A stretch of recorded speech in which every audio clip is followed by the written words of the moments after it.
Okay, hello everyone. Here I want to provide a tutorial on how to activate fast charging on Infinix GT20 Pro 5G device. Well, fast charging significantly reduces the time required to charge your device battery. This is particularly useful when you need to quickly recharge your device during a busy day or before heading out. Okay, so let's go to the tutorial. Firstly, you can open the settings menu on your device and scroll down until you find the battery and power saving option. Okay, tap to open it.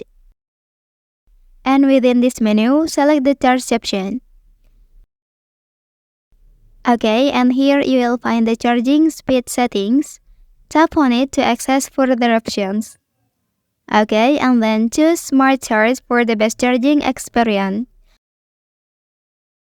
By selecting this option, your device will intelligently adjust the charging speed to optimize battery health and longevity. This feature ensures that your device charges efficiently while minimizing wear and tear on the battery, ultimately extending its lifespan. Okay, that's the tutorial on how to activate fast charging on Infinix GT20 Pro 5G device.